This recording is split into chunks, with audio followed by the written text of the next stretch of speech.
بسم اللہ الرحمن الرحیم اللہم صل علی محمد وآل محمد۔ اگر آپ نے ابھی تک چینل کو سبسکرائب نہیں کیا تو سبسکرائب کرنے کے بعد بیل نوٹیفیکیشن آن کیجئے اور اس ویڈیو کو دوسرے بھائیوں کے ساتھ شیئر کیجئے۔ من الشیطان الرجیم بسم اللہ الرحمن الرحیم الحمدللہ کما هو اہلو الصلاة والسلام علی محمد وآل الطیبین الطاہرین اللہم وفقنا وجمیع المشتغلین للعلم والعمل الصالح بحرمت محمد وآل الطیبین الطاہرین۔ بسم اللہ الرحمن الرحیم۔ درس قرآن بسلسلہ انس قرآن اور فہم قرآن۔ الحمدللہ یہ درس قرآن کا سلسلہ آج اللہ کی توفیق سے اس درس کو سلسلہ درس قرآن کو 3 سال مکمل ہو گئے۔ توفیق خدا بند متعال، یہ سب توفیق خدا شامل حال ہے، اور خدا سے مزید توفیق کی دعا کرتے ہیں رب کائنات اس قرآن کے صدقے اور وارثان قرآن کے صدقے ہمارے اس سلسلے کو مکمل کرائے، اور مزید جو ہے ہمیں جو ہے آل محمد کی تعلیمات کی ترویج اور تعلیم کی توفیق عطا فرمائے۔ سورہ رحمان یہ مکی صورت ہے، اور یہ اس صورت کی جو آیات ہیں ٹوٹل وہ ہیں 78 آیات، جس میں سابقاً 3 پارٹس میں ہم نے 30 آیات کا ترجمہ اور پیغامات بیان کیا تھا۔ آج جو باقی آیات ہیں 31 سے 78 تک، یعنی 31 آیات سے 78 آیات تک باقی جو آیات ہیں ان کا ترجمہ اور پیغام، انہی آیات میں فَبِأَيِّ آلَاءِ رَبِّكُمَا تُكَذِّبَانِ اس آیت کا بار بار تکرار ہے، تو اس آیت کا ہم ترجمہ بھی نہیں کریں گے، شاید اس کی تلاوت بھی نہیں کریں گے، چونکہ وہ آیت تکرار میں آ رہی تو ہم چاہتے ہیں یہ آج صورت مکمل ہو جائے۔ بسم اللہ الرحمن الرحیم سَنَفْرُغُ لَكُمْ أَيُّهَا الثَّقَلَانِ اے جن و انس کی 2 جماعتوں، ہم عنقریب تمہاری خبر لینے کے لیے تمہاری طرف متوجہ ہونے والی ہیں۔ یا معشر الجن، یعنی فَبِأَيِّ آلَاءِ رَبِّكُمَا تُكَذِّبَانِ، اب اس کے بعد یہ آیت تھی اس کو ہم چھوڑ رہے ہیں، تو اس آیت کے بعد جتنی مرتبہ یہ آیت آئے گی فَبِأَيِّ آلَاءِ رَبِّكُمَا تُكَذِّبَانِ، اس آیت کو ہم چھوڑ دیں گے۔ تو کوئی یہ نہ سمجھے کہ وہ اس آیت کو جو ہے وہ ہم نے کیوں چھوڑا ہے، اس کی کیا وجہ ہے، تو وہ ہم عمدن چھوڑ رہے ہیں تکرار کی نسبت سے۔ یا معشر الجن والانس، یا معشر الجن والانس ان استطعتم ان تنفذوا من اقطار السماوات والارض وانفذوا لا تنفذون الا بسلطان۔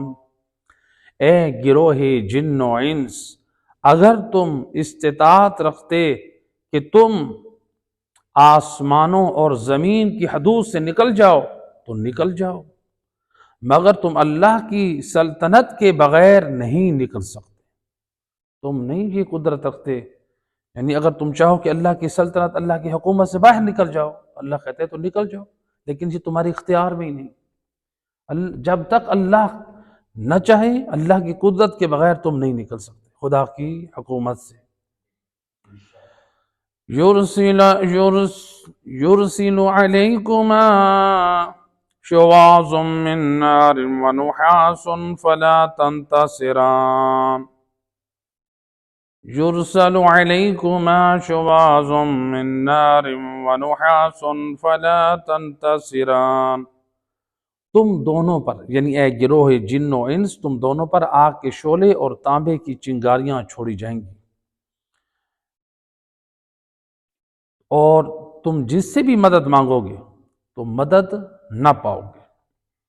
وَإِذَا انشَقَّتِ السَّمَاءُ فَكَانَتْ وَرْدَةً كَالدِّهَانِ، پس جب آسمان پھٹ جائے گا تو سرخ اور پگھل کر تیل کی طرح ہو جائے گا، یعنی پگھل کر سرخ تیل کی طرح ہو جائے گا۔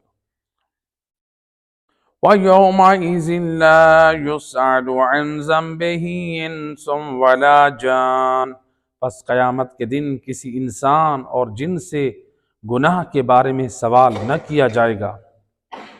يُعْرَفُ الْمُجْرِمُونَ بِسِيمَاهُمْ فَيُؤْخَذُ بِالنَّوَاصِي وَالْأَقْدَامِ، قیامت کے دن جو یعرف المجرمون بسیماہم، قیامت کے دن مجرم لوگوں کے چہرے ان کی علامتوں سے پہچانے جائیں گے۔ یعرف المجرمون بسیماہم، مجرم لوگوں کے چہرے قیامت کے دن ان کی علامتوں سے پہچانے جائیں گے، اور ان کے سر کے آگے کے بالوں اور پاؤں سے پکڑ کر ملائکہ گھسیٹ کر ان کو جہنم کی طرف لے کر جائیں گے۔ هَذِهِ جَهَنَّمُ الَّتِي يُكَذِّبُ بِهَا الْمُجْرِمُونَ، اور ان سے فرشتے کہیں گے کہ یہی وہ جہنم ہے جسے مجرم لوگ جھٹلایا کرتے تھے۔ گویا ان کو جہنم میں ڈال کے کہیں یہی وہ جہنم جس کا کل انکار کرتے تھے، رسول کی اتباع نہیں کرتے تھے، قرآن کی اتباع نہیں کرتے تھے، دیکھو اس کفر کا نتیجہ یہی جہنم جس کا تم انکار کرتے تھے، اب دیکھو یہ وہی جہنم ہے۔ یطوفون بینہا وبین حمیم آن، وہ جہنم اور کھولتے ہوئے گرم پانی کے درمیان گردش کرتے رہیں گے، یہ ایک دردناک عذاب ہے۔ وَبِأَيِّ آلَاءِ رَبِّكُمَا تُكَذِّبَانِ، تو لہٰذا ان آیات کا جو پیغام ہے اللہ سبحانہ وتعالیٰ نے ہمیں کیا دیا ہے، آیت نمبر 31 میں اللہ سبحانہ وتعالیٰ نے فرمایا کہ ہم تمہاری خبر لینے کے لیے تمہاری طرف متوجہ ہونے والے ہیں۔ اللہ تعالیٰ کیا کہہ رہے ہیں 31 میں؟ ہم تمہاری خبر لینے کے لیے تمہاری طرف علیہ السلام متوجہ ہونے والے ہیں۔ اب یہاں پر سوال پیدا ہوتا ہے کہ کیا خدا ہماری طرف پہلے متوجہ نہیں ہے؟ متوجہ ہے کہ نہیں؟ اور ہم شیعہ اثنا عشریہ کا عقیدہ ہے کہ خدا ہر لحظے، ہر وقت، ہر شخص کی طرف متوجہ ہے، یعنی ہماری ہر حرکت، ہمارا ہر عمل جو ہے اس سے وہ آگاہ ہے، باخبر ہے، وہ غافل نہیں ہے۔ یہ ہم میں ایک چیز کی طرف متوجہ ہوتے ہیں تو دوسری چیز سے غافل ہو جاتے ہیں، لیکن اللہ قرآن میں کیا کہہ رہا ہے؟ اللہ قرآن میں کہہ رہا ہے 31 آیت میں سَنَفْرُغُ لَكُمْ أَيُّهَا الثَّقَلَانِ، اے گروہ جن و انس، دو جماعتوں یعنی ہم عنقریب تمہاری خبر لینے کے لیے تمہاری طرف متوجہ ہونے والے ہیں۔ اللہ کہہ رہے ہم متوجہ ہونے والے ہیں، تو جبکہ ہمارا عقیدہ ہے کہ اللہ ہماری طرف متوجہ ہے، اللہ ہم سے غافل، تو لہٰذا اب اس آیت میں پھر اللہ سبحانہ وتعالی ہمیں کیا سمجھانا چاہ رہا ہے؟ اس آیت میں اللہ ہمیں کیا سمجھانا چاہ رہا ہے؟ سب سے پہلی بات یہ کہ حدیث میں کہ لا یشغلہ شان عن شان، کہ اس کی شان ایسی ہے کہ وہ ایسا نہیں ہے کہ وہ ایک چیز میں مشغول ہو تو پھر دوسری چیز سے وہ غافل ہو جاتا ہے۔ تو اس کا جواب جو ہے کیا ہے؟ یعنی ایک اعتراض تو لازم آتا ہے، اس کا جواب یعنی 5 جوابات جو یہاں پر دیے جا سکتے ہیں، اس سے زیادہ بھی ہو سکتے ہیں جوابات۔ تو اس میں ایک صلوات پڑھ دیں محمد والے۔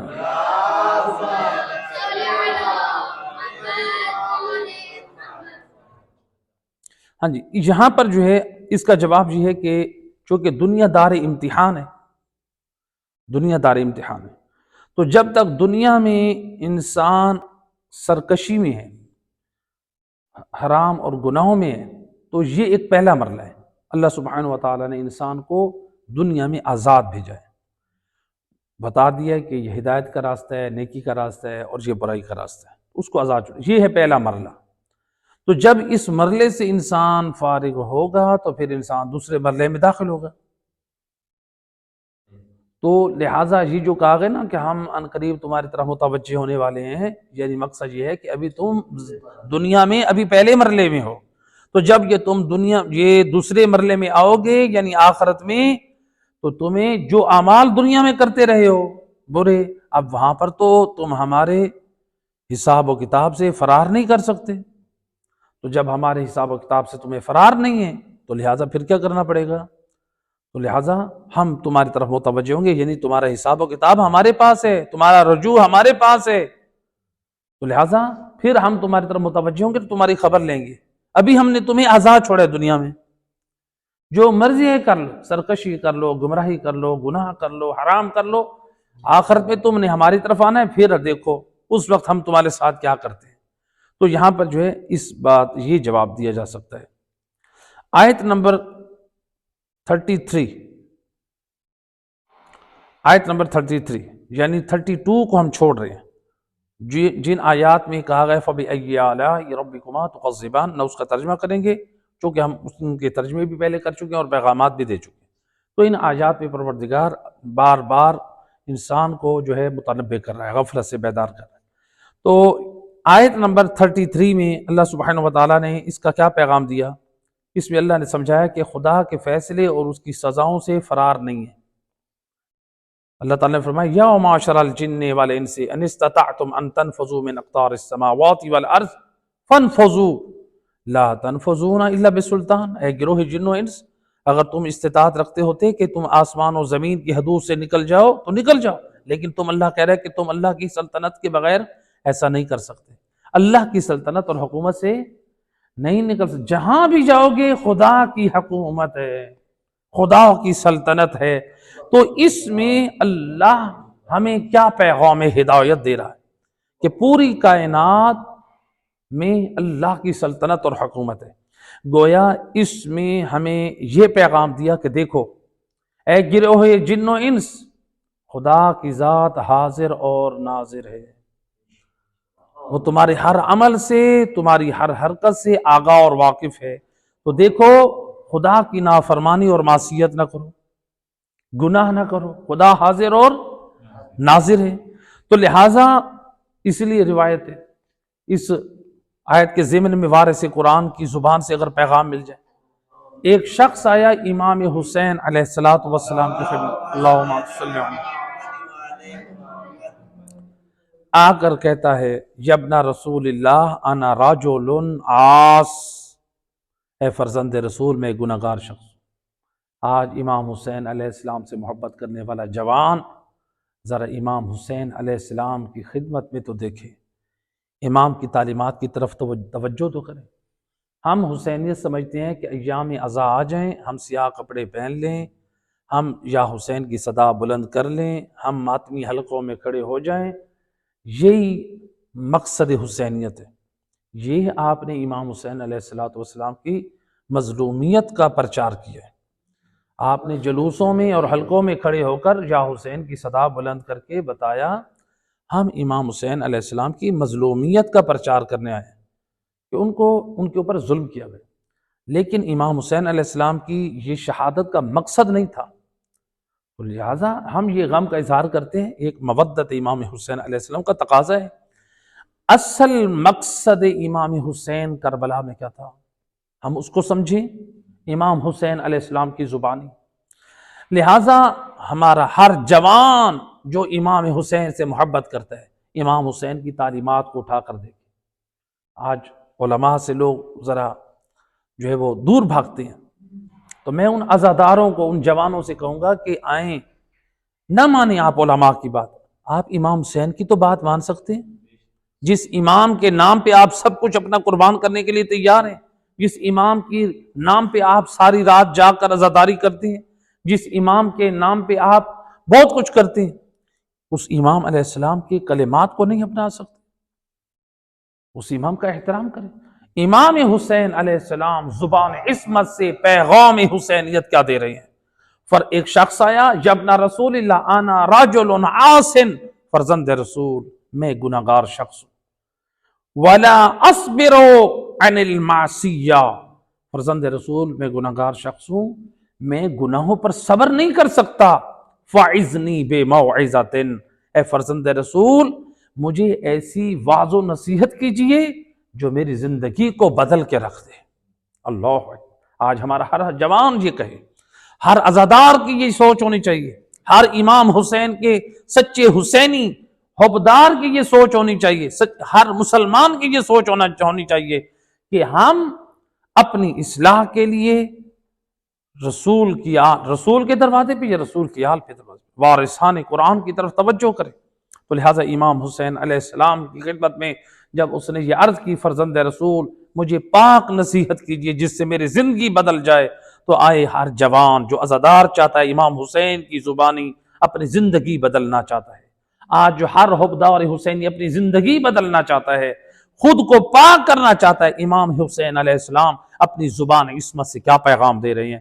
فرماتے ہیں افعل خمسۃ اشیاء واذنب ما شئت، اے جوان تجھے سے گناہ پہ صبر نہیں ہوتا، تو اپنے آپ کو گناہ سے نہیں روک سکتا، تو پھر سن حسین ابن علی کی زبان سے، تو پانچ کام کر، تو اس کے بعد تو جو چاہے کر، میں حسین تجھ سے راضی ہوں، میں تجھے اجازت دیتا ہوں، جو گناہ کرنا چاہتا ہے کر، لیکن پہلے 5 کاموں کو انجام دینا پڑے گا۔ 5 کام انجام تو دے، پھر تو جتنے بڑے سے بڑے گناہ کو انجام دینا چاہ رہا ہے، حسین ابن علی وارث قرآن، نبی کے دین کا وارث حسین تجھے اجازت دے رہا ہے۔ کتنی بڑی بات ہے، 5 کام کرو، بے شک جتنے مرضی آئے بڑے سے بڑے اور چھوٹے سے چھوٹے گناہ انجام دے دو۔ ایک مرتبہ تو خوش ہونے کی والی بات ہے کہ مولا حسین نے ہمیں چھٹی دے دی، گناہ کرو، شرابیں پیو، حرام کرو، نہیں، سنو تو صحیح حسین ابن علی کی زبان سے وہ چاہتے کیا ہیں، درس حسینیت دے کیا رہے ہیں۔ امام حسین علیہ السلام فرماتے ہیں اگر تو گناہ کرنا چاہتا ہے، گناہوں پر صبر نہیں ہو سکتا، گناہوں کی دلدل میں خود کو پھنسانا چاہ رہا ہے، تیرا دل چاہتا ہے گناہ کرے، تو امام فرماتے ہیں لا تاکل رزق اللہ واذنب ما شئت، اللہ کا رزق کھانا چھوڑ دے، پھر بے شک تو اللہ کی نافرمانیاں کرتا، پھر حسین تجھے اجازت دیتا ہے اللہ کا رزق کھانا چھوڑ دے۔ لہذا جب تک خدا کا رزق کھا رہا ہے، اس کی نعمتیں کھا رہا ہے، تیرے اوپر حق ہے خدا کا، اس کی نافرمانی نہ کر۔ یہ پہلا پیغام حسینی ہے، عزاداروں کے نام، حسینیوں کے نام۔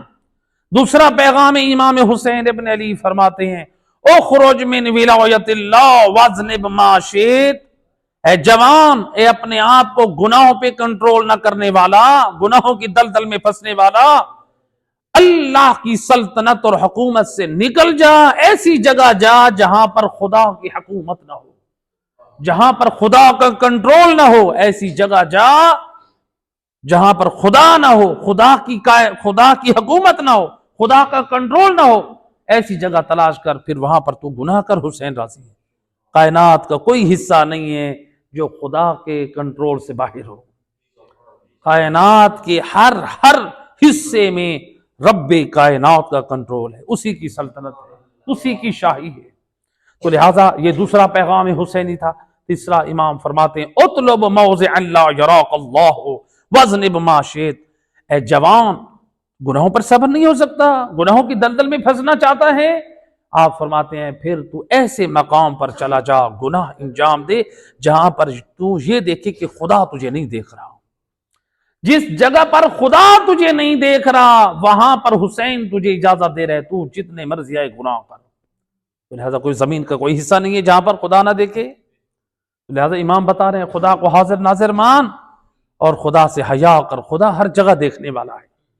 اور فرمایا نمبر 4، فرمایا اذا جاءک الملک الموت لیقبضک روحک فادفعہ عن نفسک واذنب ما شئت، اے جوان، تجھ سے گناہوں پہ صبر نہیں ہوتا، گناہوں پر تو باز نہیں رہ سکتا، تو پھر تو یہ کام کرنا، جب ملک الموت تمہاری روح قبض کرنے آئے تو اس کو روک دینا، کہنا کہ میں اپنی روح قبض نہیں کرنے دیتا۔ اس بات پہ اگر تو کامیاب ہو جائے تو پھر بے شک تو جتنے مرضی آئے گناہ کر، تجھے حسین اجازت دے رہا ہے۔ تو لہٰذا کیسا ممکن ہے کہ کوئی شخص ملک الموت کو روکے؟ نبیوں کے پاس ملک الموت آیا، وہ نہ روک سکے۔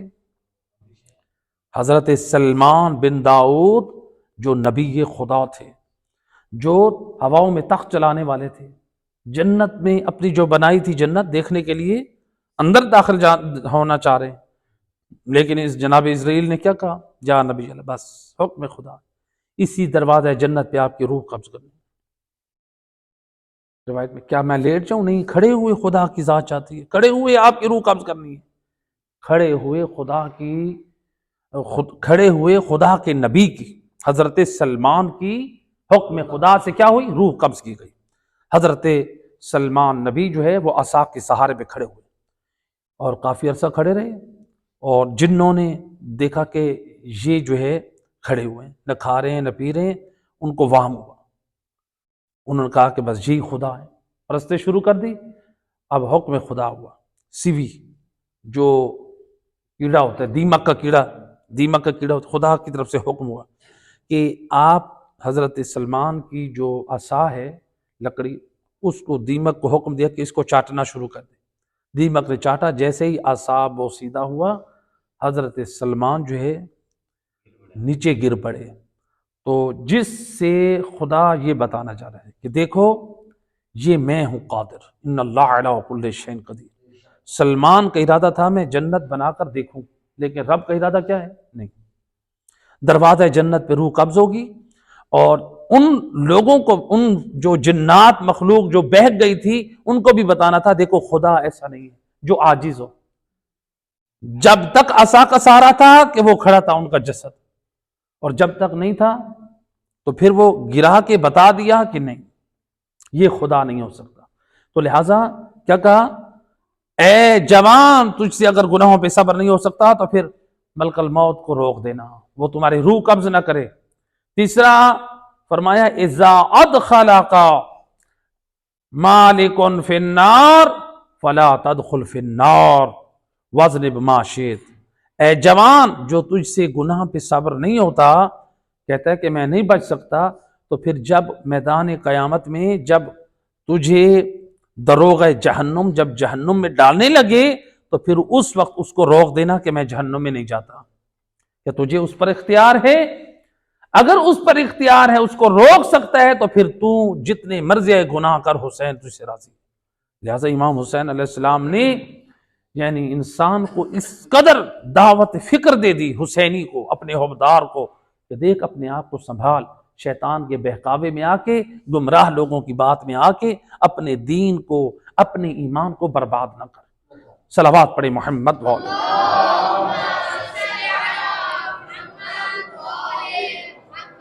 لہٰذا اس لیے اللہ نے قرآن کریم میں واضح اعلان کیا، اینما تکونوا یدرککم الموت ولو کنتم فی بروج مشیدہ. تم جہاں کہیں بھی ہو، چاہے جتنے سخت قلعوں میں بھی کیوں نہ ہو، تو موت تمہیں آ ڈھونڈے گی. موت تمہارا پیچھا چھوڑنے والی نہیں ہے، موت تمہیں آئے گی. جتنے مضبوط اور سخت قلعوں میں بھی تم اپنے آپ کو سیو کر لو، موت آ کر رہے گی. موت سے فرار ممکن نہیں ہے.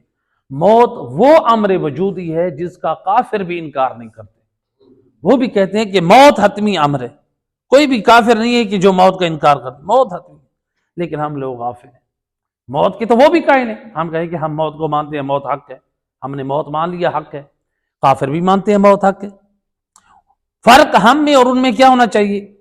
ہم موت کو حق مان کے آخرت کی تیاری کریں، کافر موت کو حق مان کے آخرت کی تیاری نہیں کرتا. تو اس کا مطلب ہوا ہم مسلمان موت کو حق مان کے آخرت کی تیاری نہ کریں تو ہم کافروں کے راستے پہ چل رہے ہیں. استغفر اللہ. کافر بھی موت کو حق مان رہے ہیں، تیاری نہیں کر رہے، اور ہم بھی موت کو حق مان رہے ہیں لیکن ہم بھی تیاری نہیں کر رہے. ہم کیسے مسلمان ہیں؟ فرق ہونا چاہیے یا نہیں ہونا چاہیے؟ اللہ اکبر. تو لہٰذا یہ آیت نمبر 33 تھی. آیت نمبر 34 وہی تکراری آیت ہے. فَبِأَيِّ آلَاءِ. آیت نمبر 35 اس کا پیغام کہ تم گروہ جن و انس پر آگ کے شعلے اور دھواں دم گھوٹنے والا چھوڑا جائے گا. بعض نے یہ ترجمہ کیا کہ یعنی تانبے کی چنگاریاں تمہارے اوپر کیا ہوگی، یعنی آگ اور تانبے کی چنگاریاں، پگھلا ہوا تانبا تمہارے اوپر چھوڑا جائے گا. کس کو اللہ تعالیٰ کہہ رہے ہیں؟ جنوں اور انسانوں کو، کہ تمہارے اوپر عذاب جب جہنم کا آئے گا تو آگ اور تانبے، پگھلے ہوئے تانبے کی چنگاریوں کا عذاب دیا جائے گا. قرآن کی باتیں. فلا تنتصران. اور وہاں پر تم مدد طلب کرو گے، کوئی تمہاری مدد بھی نہیں کرے گا. اللہ اتنا سخت عذاب آئے گا کہ وہاں پر مدد بھی نہیں کی جائے گی وہاں پہ. تو لہٰذا اس آیت نے ہمیں جو پیغام دیا کہ انسان ہو یا جن، کہ اس میں جو لوگ مل کے، لوگوں کے ساتھ مل کے جو گناہ کرتے ہیں، مثلا شرابیں پی، زنا کیا، حرام کاریاں کی، جوئے کھیلے، مختلف کام انجام دیے لوگوں کے ساتھ مل کے، تو اس میں اللہ تعالیٰ کیا کہہ رہے ہیں؟ فلا تنتصران، مدد مانگنے پہ بھی کوئی مدد نہیں کرے گا.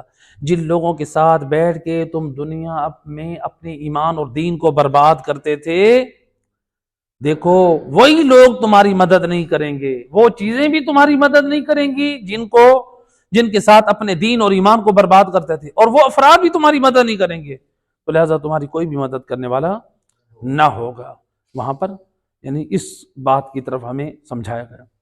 تو یہاں پر جو ہے مثلا بعض لوگ کیا کہتے ہیں، جب ان کو سمجھانے کی بات کریں، ہدایت کی بات کریں، اصلاح کی بات کریں، تو وہ کیا کہتے ہیں؟ بعض لوگ کہتے ہیں جی آل محمد شفاعت کروا دیں گے، آل محمد بخشوا دیں گے. بس شفاعت کے عقیدے کو سامنے رکھ کے وہ گناہوں پہ گناہ کرتے ہیں. کیا آل محمد نے اس لیے شفاعت کا وعدہ دیا کہ تم لوگ گناہ کرو؟ آل محمد نے کیا کہا؟ تم گناہ کرو ہم تمہاری شفاعت کروا دیں گے. پھر تو آل محمد کے آنے کا مقصد غلط ہو گیا. بھئی آل محمد اس کا مطلب ہے وہ کہتے ہیں کہ تم زنا کرو ہم تمہاری کروائیں گے شفاعت. آل محمد نے کہا یعوذ باللہ، آل محمد نے نہیں کہا. یعنی ان لوگوں سے میرا سوال ہے جو لوگ کہتے ہیں آل محمد شفاعت کروائیں گے، یعنی ان لوگوں سے میں خطاب کروں، تم کرو زنا اور کہو آل محمد شفاعت کروائیں گے، تم لوگ پیو شرابیں اور کہو آل محمد شفاعت کروائیں گے، تم لوگ نمازیں چھوڑو اور کہو آل محمد شفاعت کروائیں گے، تم لوگ سود کھاؤ کہو آل محمد شفاعت کروائیں گے، تم لوگ نمازیں چھوڑو کہو آل محمد شفاعت کروائیں گے، تم لوگ حرام کاریاں کرتے رہو اور کہو کہ آل محمد شفاعت کروا دیں گے. اگر یہ نظریہ ہو ہم ہر گناہ کریں اور آل محمد شفاعت کروا دیں گے، تو پھر آل محمد کے آنے کا مقصد کیا تھا؟ پھر اللہ تعالیٰ نے 1,24,000 انبیاء کو بھیجا، ان کے آنے کا مقصد کیا تھا؟ کیا وہ ہم سب کو زنا کی دعوت دینے آئے تھے انبیاء؟ شراب پینے کی دعوت دینے آئے تھے؟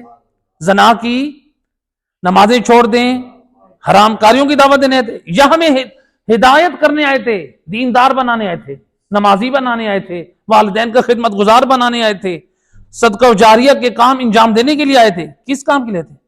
یقیناً نیک کاموں کے لیے آئے تھے، پیغام ہدایت کے لیے آئے تھے.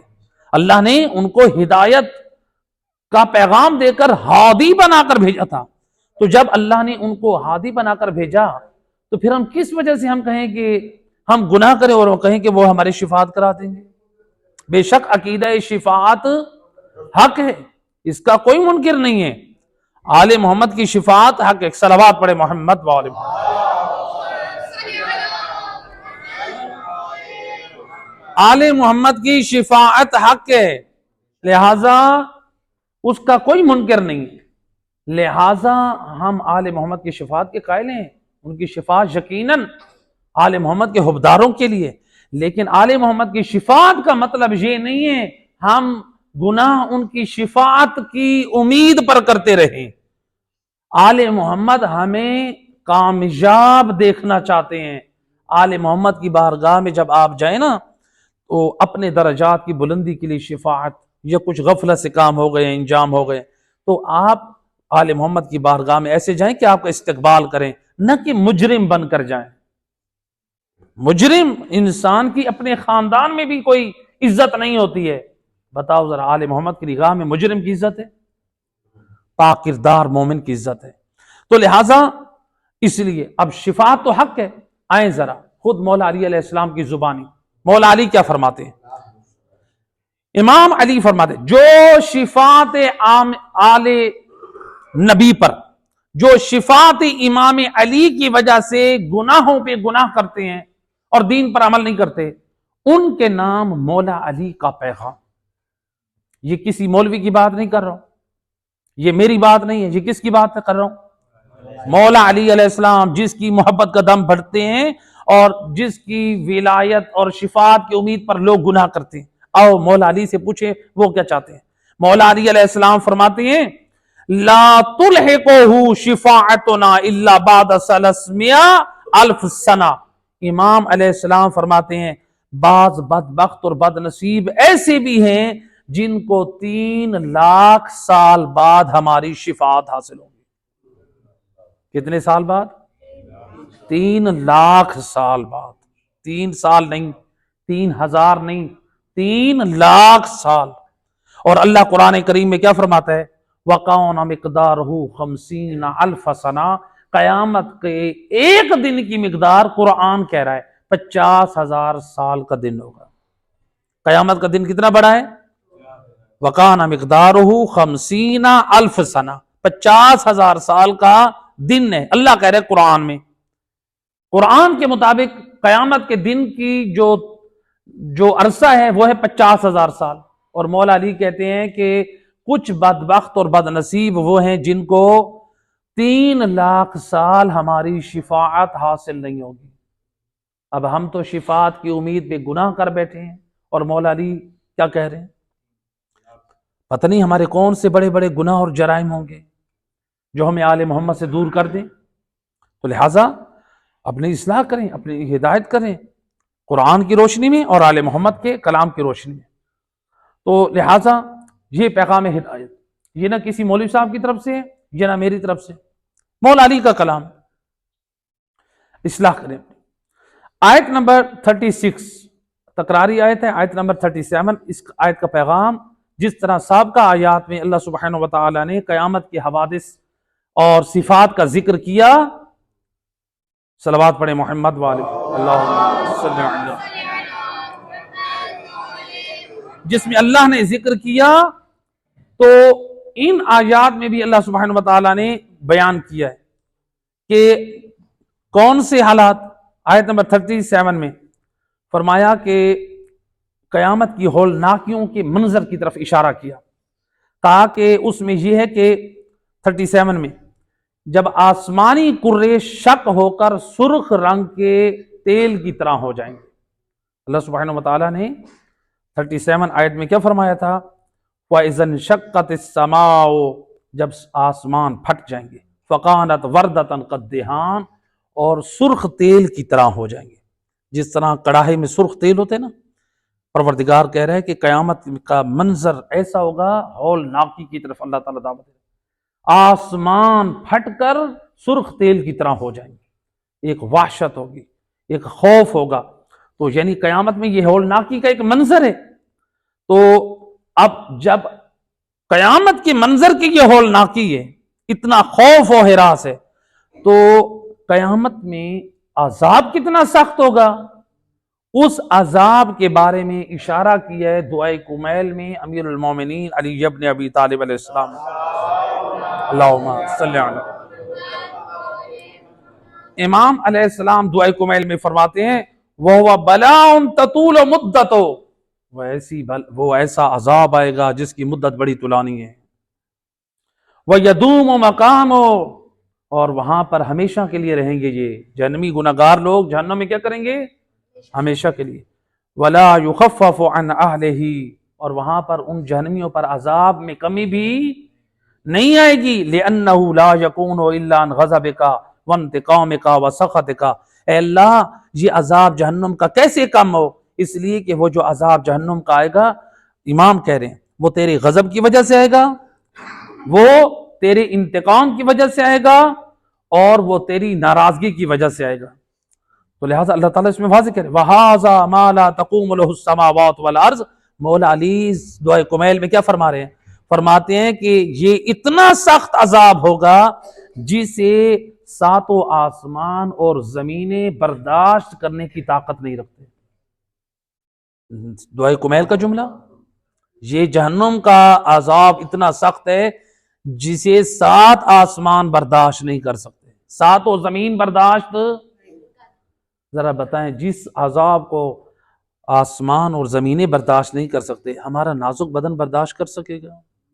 نستجیر باللہ، خدا سے پناہ چاہتے ہیں، لہٰذا اعمال صالح انجام دیں، خدا کی رحمت کی طرف متوجہ رہیں۔ تو لہٰذا صرف یہ کہہ دینا کہ اللہ تعالیٰ بخش دے گا، بے شک اللہ نے بخشنا ہے، اللہ کی رحمت کی امید رکھیں، مایوس ہونا بھی کفر ہے، لیکن اعمال صالح تو کریں، ہم کچھ لے کر تو جائیں خدا کی بارگاہ میں. صرف زبان پر یہ نہیں ہوگا کہ اللہ بخش دے گا. اپنے آپ کو اپنی زبان پہ کنٹرول رکھیں، گالم گلوچ سے اجتناب کریں. گالم گلوچ دینے والا فتنہ اور فساد کرنے والا لہذا کس قدر یعنی گناہ ہے. اور ہمارے ہاں گھروں میں عام طور پہ بچوں کو چھوٹی چھوٹی بات پہ گالی دیتے ہیں. بیوی کو گالی دے دی، بچوں کو اولاد کو گالیاں دے دی، گھر میں فساد شروع کر دیا. قیامت والے دن روایت میں ملتا ہے جو لوگ گالم گلوچ دیتے ہیں، جھوٹ بولتے ہیں، فتنہ فساد پھیلاتے ہیں، قیامت والے دن ایسے لوگوں کو خون اور پیپ کے پیالے پلائے جائیں گے. جب وہ کہیں گے ہم نہیں پیتے، روایت میں اللہ کے رسول فرماتے ہیں عذاب کے فرشتے ان کے بدن پہ کوڑے ماریں گے. پیو، مجبور کیا جائے گا. وہ کہیں گے ہم نہیں پی سکتے، طبیعت خراب ہوتی. آج کسی کو کہا جائے کہ خون اور پیپ کا پیالہ پیے گا، وہاں پر عذاب کے فرشتے کوڑے ماریں گے پیو.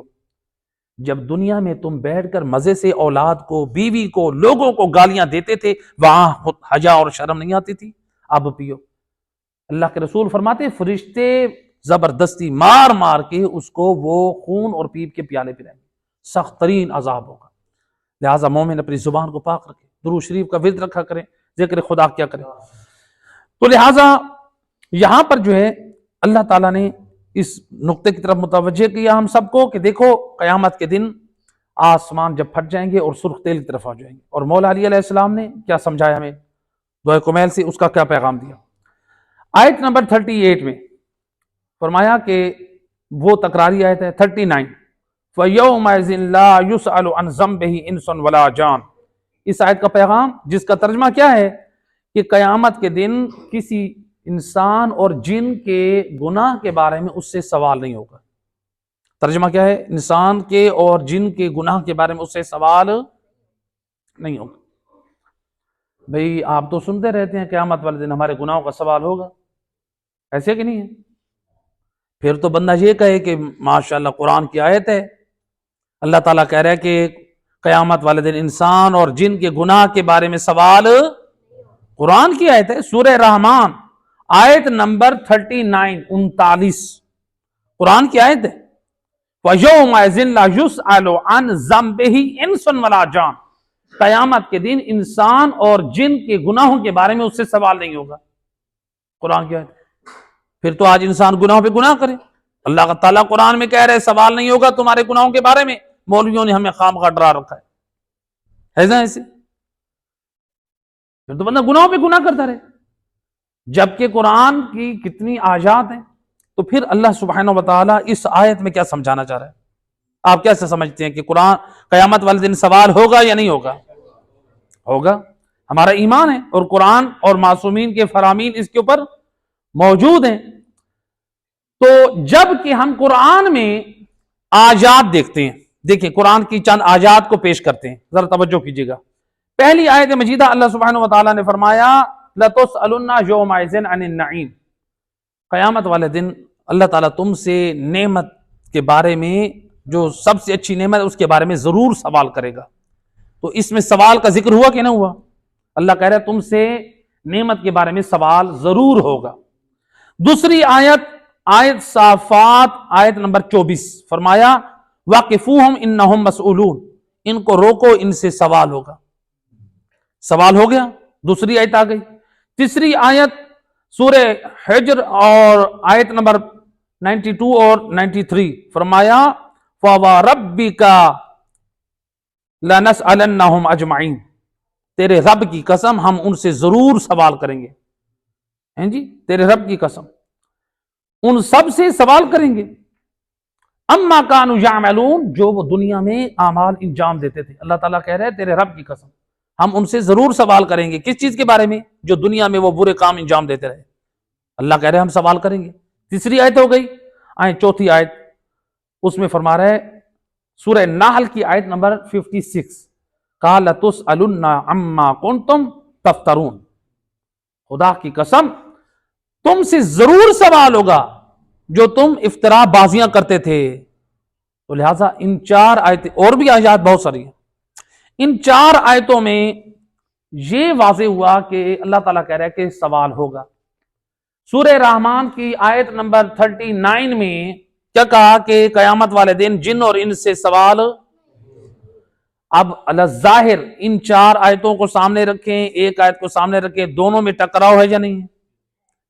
مخالفین قرآن وہ اسی طرح کی آیتوں کو لے کر آتے ہیں، وہ کہتے ہیں کہ دیکھو اس قرآن میں تو تعارض ہے، اس میں تو ٹکراؤ ہے، ان میں تو منافات ہیں، اور عام لوگ جو ہے پریشان ہو جاتے ہیں، وہ کہتے ہیں یہ تضاد ہے. لیکن وارثان قرآن کے پاس جائیں تو وہ ہر مشکل کا حل پیش کر دیتے ہیں. صلوات پڑھیں محمد اللہم صلی اللہ. ظاہر ہمیں ٹکراؤ نظر آ رہا ہے کہ نہیں آ رہا؟ اب اس ٹکراؤ کو کیسے دور کیا جائے، اس تضاد کو کیسے ختم کیا جائے؟ آئیں اس کے لیے ہمیں جانا پڑے گا وارثان قرآن کے دروازے پہ. یہاں پر 5 جوابات، جس میں سے پہلا جواب جو خود سورہ رحمان کی آیت نمبر 41، کیا کہا اس میں؟ وَيُعْرَفُ الْمُجْرِمُونَ بِسِيمَاهُمْ فَيُؤْخَذُ بِالنَّوَاصِي وَالْأَقْدَامِ.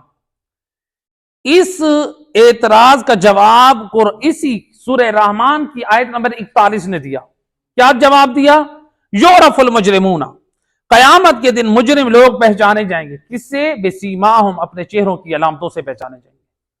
فیوخذ بالنواصی والاقدام، ان کے چہروں کے آگے سے بالوں کو پکڑا جائے گا اور ان کے پاؤں کو پکڑ کر ملائکہ گھسیٹ کر لے کر جائیں گے. کہاں پر لے جائیں گے؟ جہنم میں. آج ہمیں اگر پولیس یا کوئی شخص ایسے گھسیٹ کر لے جائے تو ہم اپنی انسلٹ سمجھتے ہیں، توہین سمجھتے ہیں، ایسے کہ نہیں ہے؟ اللہ کہہ رہے اے مجرم بن کرنا میدان قیامت میں، ورنہ تجھے ملائکہ تیرے سر کے بالوں سے اور پاؤں سے پکڑ کر گھسیٹیں گے، اور یہ منظر انبیاء دیکھیں گے، یہ منظر ائمہ اہل بیت دیکھیں گے، امتیں دیکھیں گی. اب یہ کسی مولوی صاحب کی بات نہیں، یہ کس کی بات ہے؟ یہ قرآن کی بات ہے. اللہ کہہ رہے ہیں مجرم لوگ، گناہگار لوگوں کے آگے کے بالوں کو پاؤں سے پکڑ کر فرشتے گھسیٹ کر لے جائیں گے. اب بتائیں کس کی مانے؟ لوگ تو کہتے ہیں مولوی ڈراتے ہیں ہمیں. یہ وہی قرآن ہے جسے امام حسین نے نوک نیزہ پہ سنایا تھا.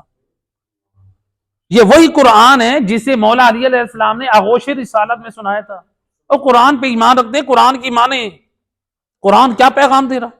لہذا پہلا جواب کیا دیا؟ میدان معاشر میں مجرمین لوگوں کی چہروں کی علامتیں بتائیں گی یہ کس قدر کون کون سے جرم کر کے آئے ہیں. تو اب لہذا اس آیت نے کیا سمجھایا؟ وہاں پر سوال نہیں ہوگا، بلکہ مجرم لوگوں سے سوال نہیں ہوگا، بلکہ ان کی علامتیں بتا رہی ہوں گی، وہاں پر پوچھنے کی ضرورت ہی نہیں. پہلا جواب واضح ہوا کہ نہ ہوا؟ لہذا اب دیکھیں اس آیت کے ضمن میں مزید جو ہمیں وارثان قرآن نے جو سمجھایا اس آیت کے ضمن میں، کیا سمجھایا؟ رسول خدا صلی اللہ علیہ وآلہ وسلم اللہم صلی اللہ فرماتے ہیں کہ صاحب تنبور یعنی گٹار بجانے والا جو گانے اور موسیقی کے آلات، اللہ کے رسول فرماتے ہیں جو گٹار بجاتا ہے قیامت کے دن سیاہ چہرے کے ساتھ معشور ہوگا، اس کا چہرہ کالا ہوگا، اور اس کے ہاتھ میں آگ کا گٹار ہوگا، جو یہ گٹار مسلسل اس کے سر پہ مارا جا رہا ہوگا. یعنی اس کے ہاتھ میں ہوگا، یہ اپنے ہاتھ سے وہ گٹار اپنے سر پہ خود مار رہا ہوگا. یعنی خدا کی طرف سے اس طرح سے کوئی ہو جائے گا کہ یہ اس کا ہاتھ بار بار اسی گٹار کو اپنے سر پہ مارے گا. اللہ اکبر. اس کا اختیار ختم ہو جائے گا. وہاں پر خدا کی ذات اس طرح رسوا کرے گی، دنیا میں تو ہاتھ سے گٹار چلاتا تھا، اب آخرت میں گٹار سر پہ مار، اور دنیا میدان معاشر یہ تیرا منظر دیکھے تیری رسوائی کا. اور پھر اللہ کے رسول فرماتے ہیں یہ صرف گٹار مار رہا ہوگا، 70,000 فرشتے عذاب کے اس کے منہ اور اس کے بدن پہ آگ کے کوڑے ماریں گے. یہ اس طرح سے رسوا ہوگا. تو اب بتائیں، تو اس روایت میں اس آیت کی روشنی میں ایسے لوگوں کو، گانا بجانے والے، گٹار اٹھانے والے لوگوں کو سے سوال نہیں ہوگا، بلکہ وہ ایسے شکل والعلامت کے ساتھ نمودار ہوں گے، وہاں پر سوال کی ضرورت ہی نہیں. تو لہٰذا آج لوگ، ہمارے نوجوان نسل، فیس بک استعمال کرنے والے کیا کرتے ہیں؟ آپ لوگ دیکھتے ہیں فیس بک استعمال کرنے والے وہ گٹار اپنے ساتھ رکھ کے، آج ایک 2024 کی ایپ آئی ہے، اس میں گٹار ہاتھوں میں رکھ کے اس کی پکچر فیس بک پہ شیئر کرتے ہیں. بعض جو مغرب کلچر سے متاثر ہونے والے ہیں وہ شراب کے جو ہے وہ برتن، اس کی بوتل وغیرہ وہ ساتھ رکھ کے وہ اپنی پکچر شیئر کرتے ہیں فیس بک پہ، تو اس پہ فخر کرتی ہے ہماری نوجوان نسل. یعنی موسیقی کے آلات، بے حیائی اور بے غیرتی، ان چیزوں کی تشہیر کرنا، شراب کی، گٹار کی، اسی طرح سے غلط بے دینی اور بے حیائی کی ترویج کرنا، لہذا اس کی ترویج کرتے ہیں. فقہا فرماتے ہیں یہ صرف ایک مجتہد کا فتویٰ نہیں، فقہ آل محمد کی روشنی میں ہمارے فقہا فرماتے ہیں برائی اور غلط چیزوں کی، حرام چیزوں کی تشہیر کرنا پکچرز کے ذریعے سے یا شرٹ پہن کے لوگوں میں تشہیر کرنا، یہ حرام ہے. ہماری نوجوان نسل کو یہ اجازت نہیں ہے ایسی شرٹ پہنے جس کے اوپر خاتون کی تصویر بنی ہوئی ہے، اور یا پھر برائی اور بے حیائی ہے، یا شراب کی بوتل ہے، یا شراب کے برتن ہیں، یا اس طرح کی اور کوئی بھی. لہٰذا ان چیزوں سے اجتناب کرنا چاہیے. اپنے بچوں کی شرٹیں خریدنے کے لیے جائیں تو ان کے اوپر پہلی نظر کریں، ان کے اوپر کوئی موسیقی کے آلات تو نہیں بنے ہوئے، ان کے اوپر خاتون کی بے حیا لڑکی کی تصاویر تو نہیں بنی ہوئی، ان کے اوپر کوئی ایسے ورڈز تو نہیں لکھے ہوئے کہ جن کے میننگ جو ہیں وہ صحیح نہیں ہے، مسلمان کی شان کے لائق نہیں ہے. ہم یہ تو دیکھتے ہیں ماشاءاللہ بچے کے لیے وہ فلاں شرٹ بڑی خوبصورت ہے، اس کے اوپر دیکھیں آپ اپنے بچے کو کون سی شرٹ پہنا رہے ہیں جو خلاف اسلام تعلیمات تو نہیں ہے. ہم اپنے بچوں کی تربیت ایسے کریں، بچوں کے اندر تعلیمات اسلامی بچپن سے ہونے چاہیے. ہم اپنے بچوں کو ایسی شرٹ پہنا دیں جس کے اوپر حرام چیزوں کی تشہیر ہو رہی ہو، بتاؤ پھر ہمارے بچے، ہماری اولادیں دین سے کیا محبت رکھیں گے؟ ذمہ داری کو سمجھیں. تو لہٰذا یہ پہلا ایک گروہ آئے گا جو اس طرح سے عذاب خدا میں مبتلا ہوگا. رسول اعظم صلی اللہ علیہ وآلہ وسلم اللہم صلی علی فرماتے ہیں میدان قیامت میں کچھ لوگ آئیں گے جن کی منہ سے گدی کے ذریعے، گردن کے پیچھے کے ذریعے سے ان کے 2 زبانیں نکلی ہوئی ہوں گی اور لٹک رہی ہوں گی، اور ان زبانوں سے آگ نکل رہی ہوگی. پوچھا کہ یا رسول اللہ یہ کون ہے؟ کہا یہ 2 زبان والے، لوگوں کے سامنے میٹھا اور محبت کا اظہار کرنے والے، پیٹھ پیچھے ان کی جا کے برائی کرنے والے، یہ 2 زبانوں والے. اب دیکھو یہاں پر کیا بتایا، ایسے لوگوں سے سوال نہیں ہوگا بلکہ یہ اپنی علامتوں سے پہچانے جائیں گے. لہذا یہ دوسرا. تیسری روایت ہے شیخ صدوق رحمت اللہ علیہ نے نقل کی ہے، ہمارے ایک عظیم محدث ہیں، یہ امام زمان علیہ السلام کی دعا سے پیدا ہوا ہے، امام کی دعا سے پیدا ہوا ہے. ان کی کتابیں جو انہوں نے لکھی ہیں مذہب شیعہ میں، ان کتابوں کو ہمارے فقہا پڑھ کر پھر فتوی فقہ امام جعفر صادق کا دیتے ہیں. اللہم صلی علی وجل. ہم تو علماء پہ صرف بات کر دیتے ہیں نا، یہ علماء کی باتیں ہیں، یہ مجتہد کا فتویٰ ہے، یہ فلاں ہے. ذرا پڑھے تو صحیح امام زمان علیہ السلام کی دعا سے پیدا ہونے والا مجتہد فقیہ نے کام کون سا کیا. انہوں نے یہ روایت نقل کی ہے شیخ صدوق نے کہ رسول اعظم صلی اللہ علیہ وآلہ وسلم فرماتے ہیں قیامت کے دن شراب خور سیاہ چہرے کے ساتھ آئے گا، چہرہ سیاہ ہوگا، آنکھیں نیلی ہوں گی، ہونٹ اس کے لٹک رہے ہوں گے، اور اس کے منہ سے رال ٹپک کر اس کے سینوں سے گرتے ہوئے اس کے قدموں پہ جا گرے گی. اور اس حالت میں لوگ جب اس کے قریب سے گزریں گے تو اس سے اذیت اور تکلیف محسوس کریں گے. تو یعنی پھر کیا کریں گے نتیجتاً؟ یعنی اس کے اوپر لعنت کرتے ہوئے جائیں گے. اور روایت میں ہے آپ صلی اللہ علیہ وآلہ وسلم فرماتے ہیں جو شخص شراب پیتا ہے اس کو جہنم حمیم کا کھولتا ہوا پانی اتنی مقدار میں پلایا جائے گا جو شرابی ہے، اور جتنی مقدار میں اس نے شراب پی ہے پروردگار اس کو اتنی مقدار میں جہنم کا کھولتا ہوا پانی پلائے گا. ہاں مگر یہ کہ انسان سچے دل سے توبہ استغفار کرے، خدا کی ذات مہربان، تو لہٰذا اس کی رحمت اور توبہ کا دروازہ کھلا ہوا ہے. تو لہٰذا انسان غنیمت سمجھے اپنی زندگی کو. اللہ سبحانہ و تعالیٰ نے کتنے سانس دیے ہیں، اس کو نعمت سمجھتے ہوئے انسان خدا کی طرف متوجہ ہو جائے.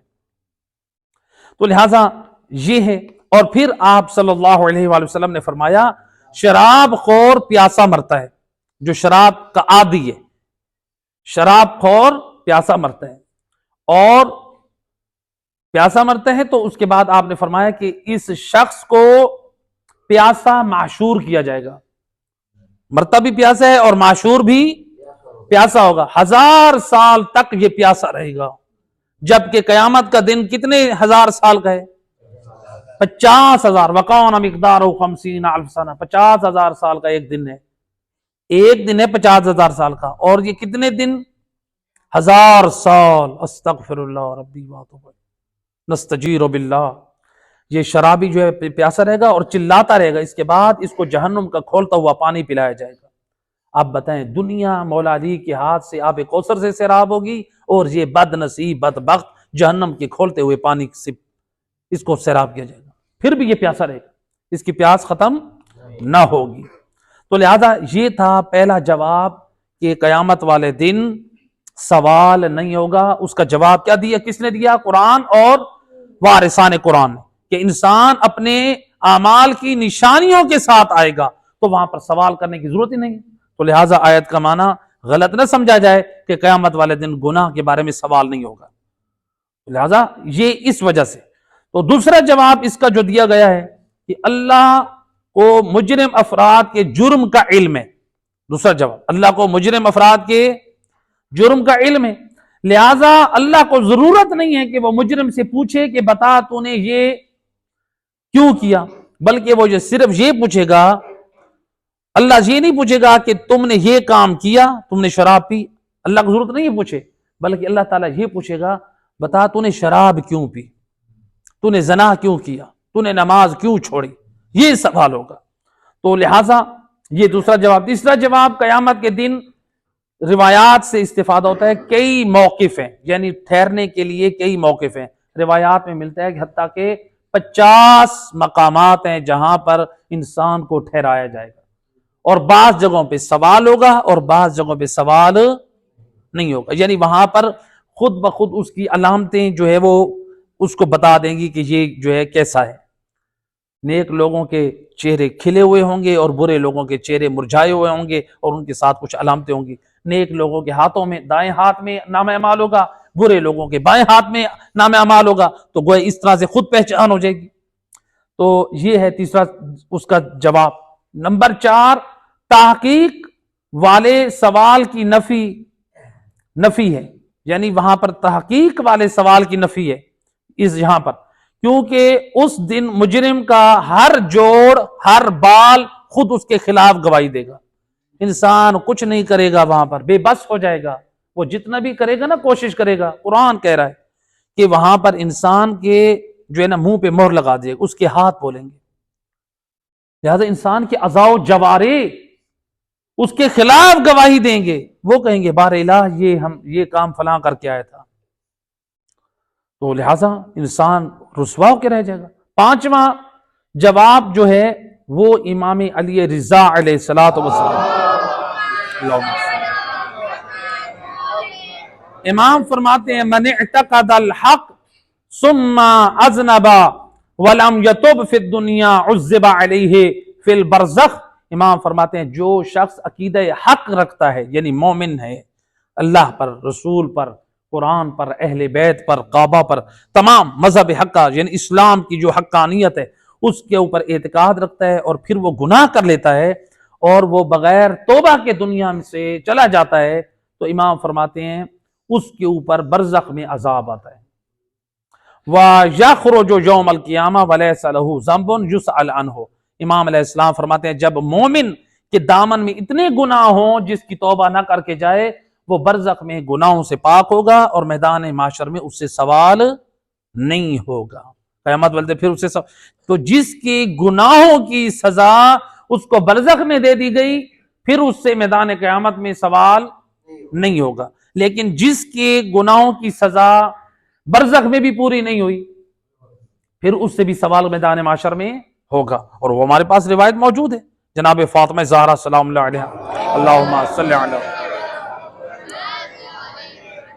جناب سیدہ نے فرمایا، روایت میں ہے، اگر انسان جب ایک خاتون آئی تو بی بی نے کیا فرمایا، جو ہمارے حبدار ہیں ان کے گناہوں کی وجہ سے ان کے روح قبض کرتے وقت سختیاں آئیں گی، پھر برزخ میں ان کو تکلیف دی جائے گی. اگر مزید گناہ رہ گئے تو پھر ان کو میدان محشر میں سختیاں جھیلنی پڑیں گی۔ جناب سیدہ فرماتی ہیں اگر پھر بھی ان کے دامن میں کچھ گناہ رہ گئے، یعنی بڑے بڑے گناہ کبیرہ ہوئے، تو پھر ان کو جہنم میں ڈالا جائے گا، اور پھر وہاں پر وہ اپنی سزا پوری کر کے بالآخر وہ ہم آل محمد کی ولا اور محبت کی جزا میں پھر آخر میں وہ جنت میں جائیں گے، لہذا سزائیں ملیں۔ اللہم صلی علی محمد۔ تو لہذا آیت نمبر 44 کا پیغام اس میں، تو لہذا اچھا آیت نمبر 42 کو چھوڑ رہے ہیں تو کہ تکراری آیت ہے، 43 یعنی 43 آیت۔ تو اس کا پیغام یہ وہی جہنم ہے جس کا تم انکار کرتے تھے۔ تو کافروں سے کہا جائے گا، کافر لوگ رسول کی اتباع کیوں نہیں کرتے تھے؟ وہ ان کو جب کہا گیا نا کہ رسول اللہ کی اتباع کرو، تو وہ کہتے تھے سرے سے ہم قیامت کو مانتے ہی نہیں۔ کیوں نہیں مانتے بھئی؟ اس لیے کہ رسول اللہ کہتے تھے قیامت حق ہے، وہاں پر سزا اور جزا ہے، وہ کہتے تھے ہم قیامت کو مانتے نہیں ہیں۔ وہ یہ چاہتے تھے ہم قیامت کا انکار کریں تاکہ ہمیں رسول اللہ کی اتباع نہ کرنی پڑے۔ تو جو نظریہ کافروں نے رکھ کے رسول کی اتباع نہ کی، ہمیں رسول کی اتباع نہ کرنی پڑے، ہم اس لیے قیامت کے منکر ہو جاتے ہیں۔ آج ہم کہتے ہیں کہ قیامت حق ہے، ہم نے رسول اللہ کو مان لیا، لیکن ہم بھی عمل نہیں کرتے، ہم کہتے ہیں انشاءاللہ دیکھا جائے گا۔ تو لہٰذا انسان جو ہے وہ گناہوں پہ گناہ کرتا رہتا ہے۔ تو یہ کافروں والی روش ہے، کافروں والا یہ فکر ہے، ان کا یہ نظریہ ہے۔ انہوں نے رسول کی اتباع سے بچنے کے لیے قیامت کا انکار کر دیا۔ ہم بھی لوگ کیا کہتے ہیں؟ قیامت ہے کہ دیکھا جائے گا، کہتے ہیں کہ نہیں کہتے؟ قیامت ہے کہ دیکھا جائے گا، خود کہتے ہیں کل کس نے دیکھی؟ لوگ یہی کہتے ہیں کل کس نے دیکھی؟ وہ کافر بھی یہی کہتے تھے کل کس نے دیکھی۔ آج ہم مسلمان کہہ رہے ہیں کل کس نے دیکھی۔ فرق یہی ہے کہ وہ کافر ہو کے قیامت کا انکار کر رہے تھے، رسول کی اتباع نہیں کرنا چاہتے تھے، ہم نبی کا کلمہ پڑھ کے کافروں والی روش پہ چل رہے ہیں۔ روش کافروں والی ہے، فرق یہی ہے کہ ہم مسلمان ہیں اور وہ کافر ہیں۔ یعنی کافر جو کام کرے تو غلط ہے، مسلمان جو کام کرے وہ صحیح ہے۔ عجیب لاجک ہے، یہ بڑا جرم ہے، یہ نبی کی توہین ہے، نبی کے دین کی توہین ہے۔ تو لہذا آیت نمبر 44 کا پیغام، وہ مجرم جہنم کے کھولتے ہوئے پانی میں گردش کرتے رہیں گے۔ تو اس آیت میں بھی گنہگار اور مجرم لوگوں کے بارے میں اللہ نے خبردار کیا کہ مجرم لوگوں کو کس چیز سے عذاب دیا جائے گا، جو بیان کیا۔ مجرم لوگ جہنم میں جائیں گے، نمبر 1۔ نمبر 2، پیاسے ہوں گے، پانی کی تمنا کریں گے۔ نمبر 3، کھولتا ہوا پانی ان کو دیا جائے گا۔ نمبر 4، اور وہ خود ان کو جہنم کے کھولتے ہوئے پانی میں بھی عذاب دیا جائے گا، یعنی کھولتے ہوئے پانی میں ان کو عذاب بھی دیا جائے گا، کھولتا ہوا پانی بھی پئیں گے، کھولتے ہوئے پانی میں ان کو عذاب بھی دیا جائے گا، اور یہ ایک قسم کا دردناک عذاب ہے۔ تو لہٰذا ان آیات میں اللہ سبحانہ وتعالی نے یہ واضح کیا۔ صلوات پڑھتے محمد و آل محمد۔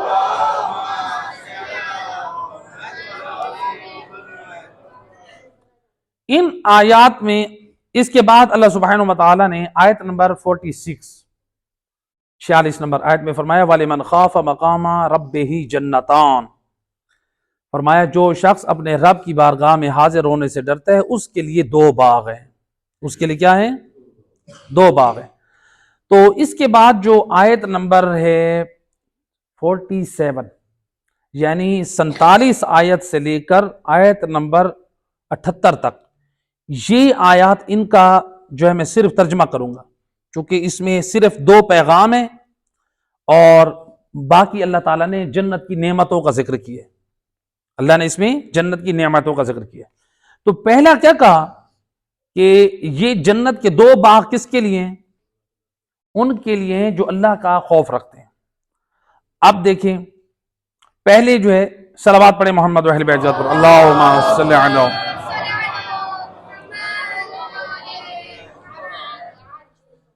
تو آیت اب میں ان آیات کی تلاوت اور ترجمہ کرتا جا رہا ہوں۔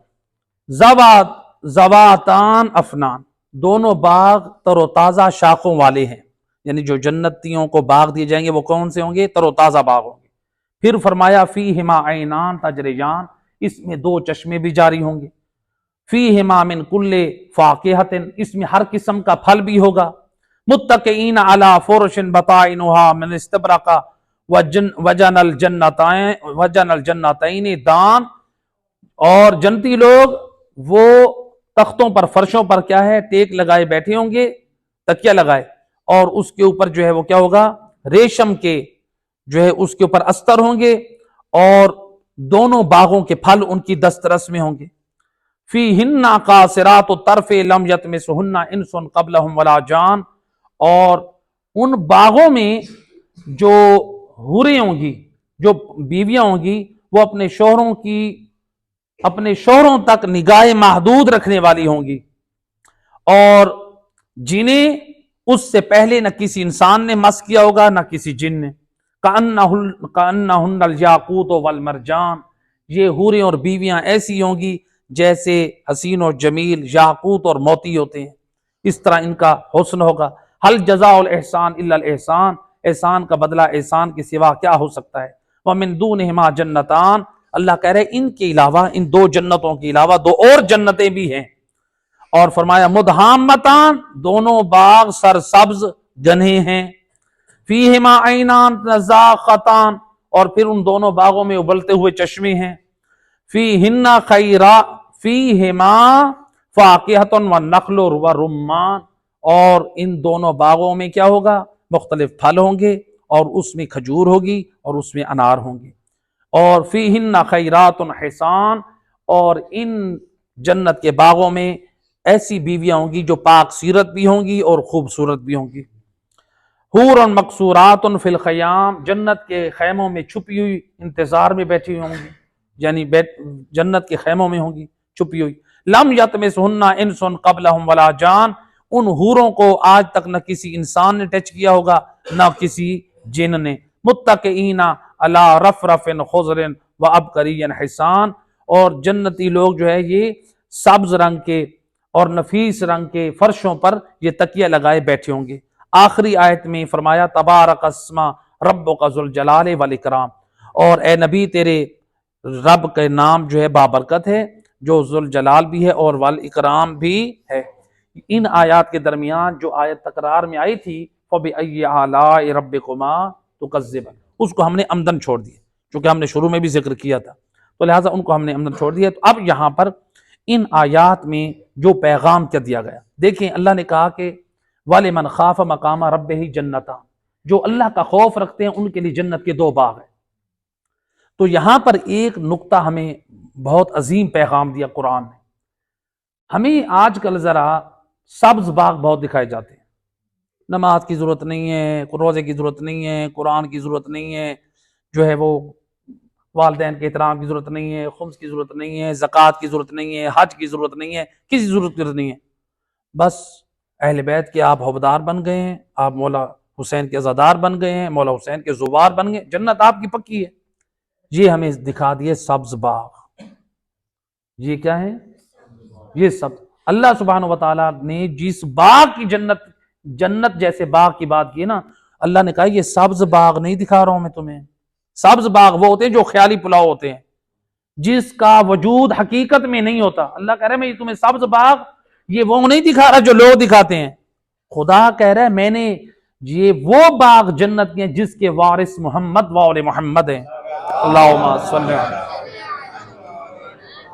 بھئی جنت کے وارث نمازی ہوں، حاجی ہوں، روزے دار ہوں، عبادت گزار ہوں، اور ہم کہیں کہ ہمیں اعمال کی ضرورت نہیں، تو ہم لوگوں کو سبز باغ سارے دکھا دیے گئے۔ اللہ نے کہا ہے کہ جو باغ جنت کا ہے جس میں یہ نعمتیں ہیں، اس کے لیے پہلی چیز یہ ہے کہ تمہیں خدا کا خوف ہونا چاہیے۔ تو خدا کا خوف ہوگا تو انسان کیا کرے گا، حرام سے اجتناب کرے گا، انسان اپنے واجبات کی پابندی کرے گا۔ تو لہٰذا قرآن ہمیں اس نقطے کی طرف توجہ دے رہا ہے، توجہ دلوا رہا ہے۔ تو لہٰذا اس لیے امام جعفر صادق علیہ الصلوۃ والسلام، اللہم صلی، اب دیکھیں دنیا میں سبز باغ دکھانے والے کہتے ہیں بھئی جنت تمہیں مل جائے گی، سبز باغ دکھا دی، عمل کی ضرورت نہیں ہے، لیکن وارث جنت امام صادق کیا فرماتے ہیں، امام فرماتے ہیں من علم ان اللہ یراہ ویسمع ما یقول ویعلم ما یعملہ من خیر او شر وَيَحْجِزُهُ ذَلِكَ عَنْ كَبِيرٍ مِنَ الْأَعْمَالِ فَذَلِكَ الَّذِي خَافَ مَقَامَ رَبِّهِ وَنَهَى النَّفْسَ عَنِ الْهَوَىٰ۔ امام علیہ السلام فرماتے ہیں جو شخص یہ جانتا ہے اللہ اس کو دیکھ رہا ہے، اللہ اس کی باتوں کو سن رہا ہے، اور وہ جو کچھ کہتا ہے اللہ اسے جانتا ہے، اور وہ جو کچھ کرتا ہے اچھائی میں سے یا برائی میں سے اللہ تعالیٰ اسے آگاہ ہے، اور یہ کیا کرتا ہے ان برے کاموں سے اجتناب کرتا ہے، برے کاموں کو انجام نہیں دیتا۔ امام فرماتے ہیں جو یہ نظریہ سمجھ کے اللہ میری ہر حرکت، ہر میرے عمل کو دیکھ رہا ہے، میری باتوں کو سن رہا ہے، اور یہ اپنے آپ کو برائیوں سے روک لیتا ہے، امام فرماتے ہیں یہ مومن مقام خوف پر ہے، یعنی وہ قرآن کی اس آیت پر عمل کر رہا ہے۔ وَنَهَى النَّفْسَ عَنِ الْهَوَىٰ، تو وہ شخص اپنے آپ کو ہوائے نفس سے روکتا ہے۔ تو امام نے فرمایا کہ جب وہ اس آیت کا گویا مصداق بن جاتا ہے، جو حرام کاموں سے اجتناب کر کے واجبات پر عمل کرتا ہے وہ اس آیت پر عمل کرنے والا بن جاتا ہے، تو جب اس آیت پر عمل کرنے والا بن گیا تو اللہ تعالیٰ نے کیا کہا، یہ جنت کے 2 باغ ان کے لیے ہیں جو خدا کا خوف رکھتے ہیں۔ بات واضح کہ نہیں؟ تو وارثان قرآن ہمیں سبز باغ نہیں دکھا رہے جو خیالی پلاؤ کے ساتھ، جو ہمیں بغیر بد عملی کے ساتھ یا بغیر عمل کے ہمیں کہہ دیا جاتا ہے کہ جنت مل جائے گی، نہیں، وارث سے جنت کہہ رہے ہیں تمہیں عمل کرنا پڑے گا۔ تو اس کا مطلب ہے دنیا والوں نے جو ہمیں سبز باغ دکھائے ہیں، ہماری قوم کو جو دکھائے جا رہے ہیں وہ اور ہیں، اور جو وارثان قرآن جو ہمیں سمجھا رہے ہیں وہ نظریہ اور عقیدہ اور ہے۔ تو لہٰذا آل محمد ہمیں فرما بردار دیکھنا چاہتے ہیں، وہ ہمیں پرہیزگار دیکھنا چاہتے ہیں۔ آپ اذان میں اپنی ہر مسجد میں کہتے ہیں اشہد ان امیر المومنین و امام المتقین۔ مولا علی کس کے امام ہیں؟ متقیوں کے۔ اپنی ایمان سے بتائیں متقی ہم ہیں؟ ہم تو کہتے ہیں مولا علی متقیوں کے امام ہے، متقی کا مطلب ہے پرہیزگار، حرام سے بچنے والا، واجبات کی پابندی کرنے والا۔ اگر ہم ہیں پرہیزگار تو پھر وہ ہمارے امام ہیں، اگر ہم پرہیزگار نہیں ہیں تو اس کا مطلب ہے ہمارے امام۔ بھئی آپ کا ایمان ہے یہ اذان میں کہنے اشہد ان امیر المومنین و امام المتقین، یہ جھوٹ بول رہا ہے یا سچ بول رہا ہے؟ سچ بول رہا ہے نا۔ اگر یہ جھوٹ بولتا اذان میں کہ مولا علی متقیوں کے امام ہیں تو پھر ہم سارے مل کے اس کو کہتے خبردار تو مولا علی کے حق میں جسارت کر رہا ہے، ان کو متقیوں کا امام کہہ رہا ہے۔ اگر جھوٹ ہوتا تو ہم اسے روک دیتے یا نہ روکتے؟ جی روکتے۔ ہم نے نہیں روکا، کیوں؟ ہم کہتے ہیں یہ سچ کہہ رہے، مولا علی متقی پرہیزگار لوگوں کے امام ہیں۔ جب ہم نے اپنی مسجدوں میں گواہی دے دی تو پھر اب دیکھیں، ذرا غور کریں میرے دوستو، ہم متقی پرہیزگار ہیں، ہم اس مقام پر پہنچ گئے۔ ہم تو کہہ رہے ہیں مولا علی متقیوں کے امام ہیں، فاسق فاجر شرابی بے نمازی بے دین لوگوں کے امام نہیں ہیں۔ ہم ان کو امام مانے یہ اور بات ہے، لیکن وہ کس کے امام ہیں؟ نبی پاک صلی اللہ علیہ وآلہ وسلم۔ اللہم آپ نے فرمایا، سید الرسل نے فرمایا یا علی انت امام البررہ وقاتل الفجرہ، اے علی تو نیک لوگوں کا امام ہے اور فاسق فاجر لوگوں کا قاتل ہے۔ یہ قرآن کا پیغام رسول اللہ نے ہمیں کیا سمجھا دیا۔ لہٰذا یہ سورہ رحمان اول سے آخر تک ہمیں جو پیغام ہدایت دے رہی ہے، ہمیں اصلاحی پیغام دے رہی ہے، خدا کی معرفت سے، قرآن کی عظمت سے لے کر دنیا کی نعمتوں کا بھی ذکر کیا، پھر جنت کی نعمتوں کا بھی ذکر کیا۔ مقصد یہ تھا کہ ہم انسان قرآن پڑھیں، سورہ رحمان پڑھیں، اس کے جو پیغامات ہیں اس پر عمل کریں اور نجات اور کامیابی حاصل کریں۔ پروردگار سے دعائے کریں مہربان اللہ محمد وآل